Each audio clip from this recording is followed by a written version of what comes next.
Everyone, स्वागत है आपका वीनेशन ट्रिपल वन के एक नए एपिसोड में, जहां आपके लिए लेकर आते हैं इंडियन डिफेंस की प्रमुख अपडेट्स को। सबसे पहले तो चैनल को सब्सक्राइब करना मत भूलिएगा। आज के अपनी अपडेट की शुरुआत करने वाले हैं कि आखिरकार क्यों भारत के लिए जो कावेरी 2.0 इंजन है ये ज़रूरी है, और क्या एमका इंजन ही हमारा कावेरी 2.0 होने वाला है। क्यों ऐसे आसार निकल के सामने आ रहे हैं जिसमें हमें एमका इंजन के लिए ही कावेरी 2.0 की जो संज्ञा है वो एक्सपर्ट देते नजर आए हैं। इस पर भी हम चर्चा करेंगे। तो चलिए शुरू करते हैं आज का अपना ये वीडियो।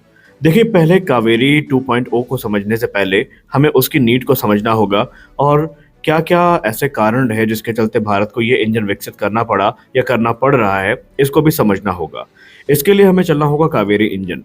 कावेरी इंजन की शुरुआत 1980 के दशक में हुई थी, और गैस टर्बाइन एस्टेब्लिशमेंट को इसकी जिम्मेदारी मिली थी कि आप लाइट कॉम्बैट एयरक्राफ्ट तेजस के लिए एक उन्नत इंजन विकसित करें जो अप्रॉक्सीमेटली 90 किलोन्यूटन क्लास का इंजन हो। और इसके लिए जीटीआरई ने हामी भी भरी थी, लेकिन हम सब जानते हैं कि एक जेट इंजन टेक्नोलॉजी सबसे कॉम्प्लेक्स टेक्नोलॉजी में गिनी जाती है, और ऐसा जीटीआरई से अलग नहीं थी। जीटीआरई को भी मेजर टेक्निकल चैलेंजेस फेस करने पड़े। ये चैलेंजेस थे वेट से रिलेटेड, थ्रस्ट और दूसरी चीज़ों से रिलेटेड, और बाद में उन्होंने इसको रेक्टिफाई करने का प्रयास तो किया, लेकिन सालों के एफर्ट के बाद भी जो फाइटर रिक्वायरमेंट थी उसको वो मीट करने में सक्षम नहीं थे, और इसके चलते भारत को फिर दूसरे ऑप्शंस की तरफ देखना पड़ा, जिसमें जनरल इलेक्ट्रिक F404 और F414 इंजन आप देख पा रहे हैं। जहाँ पर F404 का यूज़ तेजस मार्क 1A में, और F414 का जो यूज़ है ये तेजस मार्क 2 में आपको देखने को मिल रहा है। हालांकि भारत ने हार नहीं मानी है, और भारत ने लगातार इंजन टेक्नोलॉजी को मैच्योर करने का प्रयास किया है। अब बात करते हैं कि ये कावेरी 2.0 है क्या। देखिए, कावेरी 2.0 बेसिकली कावेरी इंजन को ही रिवाइव करके बनाया जाने वाला एक प्रोग्राम है, जिसके अंतर्गत हम एक ऐसा इंजन विकसित कर रहे हैं जो कि 90 किलोन्यूटन से ज़्यादा का थ्रस्ट जनरेट करेगा। जबकि भारतीय वायुसेना के कुछ अधिकारी ये मानते हैं कि हमारा जो एमका इंजन होने वाला है, जिसको लेकर हम ये बात कर रहे हैं कि 110 से 120 किलोन्यूटन का थ्रस्ट जनरेट होगा, यही असल मायने में हमारा कावेरी 2.0 होने वाला है, जो कि हमें एक एडवांस आफ्टर बर्नर के साथ देखने को मिलेगा। और ये तेजस मार्क 2 के साथ साथ भविष्य में एडवांस मीडियम कॉम्बैट एयरक्राफ्ट और 6th जनरेशन फाइटर्स को यहाँ पर पावर कर सकेगा। हालांकि आपको बता दें कि जिस कावेरी 2.0 के बारे में हम बात कर रहे हैं, वो कावेरी 2.0 90 किलोमीटर से प्लस का थ्रस्ट जनरेट करने में सक्षम होगा। यहाँ पर भारतीय वायुसेना के अधिकारियों का ये अपना मंतव्य है या वक्तव्य है, जहाँ पर वो एमका इंजन को कावेरी 2.0 के समकक्ष मानते हैं।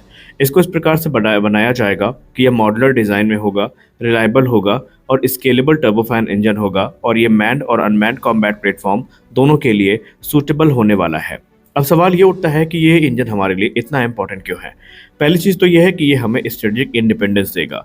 जेट इंजन को अभी भी दुनिया की सबसे क्लोजली गार्डेड डिफेंस टेक्नोलॉजी के तौर पर देखा जाता है, और कोई भी देश आसानी से इसकी जो फुल डिज़ाइन है और टेक्निकल एक्सपर्टीज़ है वो शेयर करने के लिए रेडी नहीं होता है। करंटली भारत के पास अलग अलग कैटेगरी के एयरक्राफ्ट हैं, जिसमें हमें तेजस भी देखने को मिलता है, राफेल भी देखने को मिलता है, सुखोई भी देखने को मिलते हैं, MiG-29, मिराज 2000, जगुआर भी देखने को मिलते हैं, जिनमें क्रमशः जनरल इलेक्ट्रिक, सैफ्रॉन और इसके अलावा यूनाइटेड इंजन कॉर्पोरेशन के जो इंजन्स हैं वो देखने को मिल जाते हैं। अब क्योंकि भारत के पास खुद का स्वदेशी इंजन नहीं है, तो भारत को पूरी तरीके से इन एक्सटर्नल सप्लायर्स के ऊपर डिपेंडेंट होना पड़ता है, स्पेयर्स के लिए, अपग्रेड्स के लिए और वॉर टाइम अवेलेबिलिटी के लिए। और अगर कावेरी 2.0 इंजन हम बना लेते हैं तो सही मायने में हमें जो सेल्फ रिलायंस है वो मिलेगा एरोस्पेस प्रोपल्शन के क्षेत्र में, और हमें किसी के ऊपर डिपेंडेंट नहीं होना पड़ेगा। कावेरी इंजन हमारे लिए इसलिए भी इम्पोर्टेंट है क्योंकि ये तेजस मार्क 2 एमका और फ्यूचर प्रोग्राम को सपोर्ट करने वाला है। भारत एक ऐसा इंजन विकसित कर रहा है जो कि 5th जनरेशन कैपेबिलिटी के साथ आएगा, और ये स्टेल्थ फाइटर के साथ साथ जो दूसरे प्लेटफॉर्म है उनको पावर करने में सक्षम होगा। कावेरी 2.0 न सिर्फ भारत की जो ओवर निर्भरता है जनरल इलेक्ट्रिक F414 पर, ये दूसरे फॉरेन ऑप्शंस पे उसको कम करेगा, बल्कि भारत को एक लॉन्ग टर्म की जो इंडिपेंडेंस है वो भी देगा, और भारत के पास ये स्वतंत्रता होगी कि अपने ज़रूरत के हिसाब से हम इन इंजन्स को यूज़ कर पाएंगे। इसके अलावा यहाँ पर जो फ्यूचर के प्रोग्राम है भारत के, उसको भी ये इंजन सपोर्ट करता नजर आएगा। अब यहाँ पर तीसरा एस्पेक्ट जो है वो पैसे का है। आप सबको पता है कि किसी भी जेट इंजन को इंपोर्ट करना बिलियंस ऑफ डॉलर का खर्चा लेकर आता है। इसमें प्रोक्योरमेंट से लेकर के जो लाइफ टाइम की सर्विसिंग है वो भी देखी जाती है। एग्जाम्पल के तौर पर तेजस मार्क 1, तेजस मार्क 2 और एमका मार्क 1 में हमें हंड्रेड्स ऑफ इंजन की ज़रूरत पड़ेगी, और ये इंजन F414 होने वाले हैं। तो अब आप अंदाज़ा लगा सकते हैं कि इसके लिए हमें कितने पैसे खर्च करने पड़ेंगे, इनको खरीदने से लेकर इनके मेंटेनेंस और सर्विस तक के लिए। वही एक लोकल इंजन इस समस्या का समाधान ला सकता है, जहाँ पर ये कॉस्ट को कम कर सकता है, लोकल जॉब्स को क्रिएट कर सकता है और ये इंश्योर कर सकता है कि जो पैसा है वो भारत में ही रहेगा, जिसका बेनिफिट इंडियन इंडस्ट्रीज़ को देखने को मिलेगा। साथ ही साथ एक्सपोर्ट पोटेंशियल को भी ये बढ़ाएगा, क्योंकि अब भारत तेजस मार्क 1A और तेजस मार्क 2 और फ्यूचर यूकैप्स को एक्सपोर्ट मार्केट में उतारने की तैयारी कर रहा है।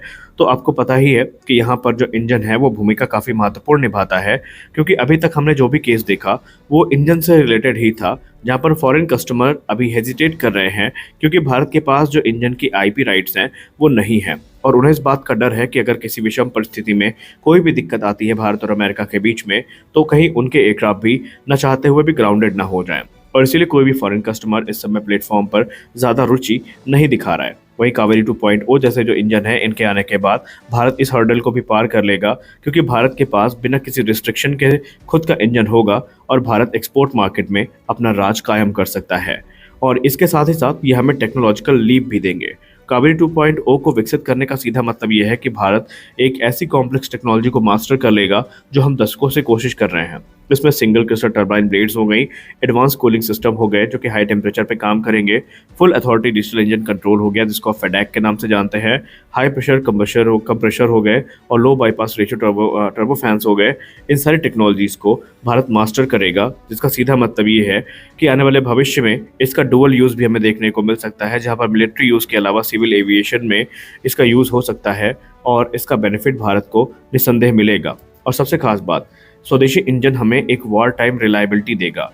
कॉन्फ्लिक्ट की स्थिति में फॉरेन सप्लायर्स जो है वो अगर स्पेयर्स को डिले करते हैं या सपोर्ट को ख़त्म करते हैं या सैंक्शन हो जाता है, तो फिर भारत के ऊपर जो प्रेशर है वो काफ़ी ज़्यादा बन जाएगा और भारत को यहाँ पर सेटबैक का सामना करना पड़ सकता है। लेकिन इंडिजिनस इंजन इस समस्या का एक समाधान है, जो कि भारत के पास क्योंकि पूरा कंट्रोल होगा तो भारत को किसी की तरफ देखने की ज़रूरत भी नहीं होगी।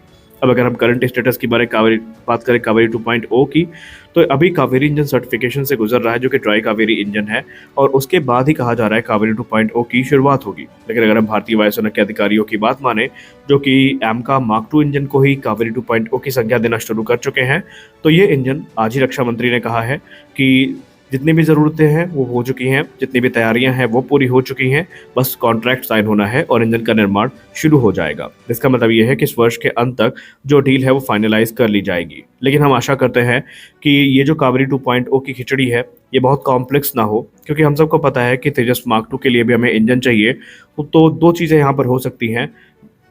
भारतीय वायुसेना के पूरे एयर मार्शल की बात माने तो उनका कहना है कि एमका मार्क 2 को ही हमें कावेरी 2.0 समझना चाहिए और इस प्रोग्राम के दो बेनिफिट हैं।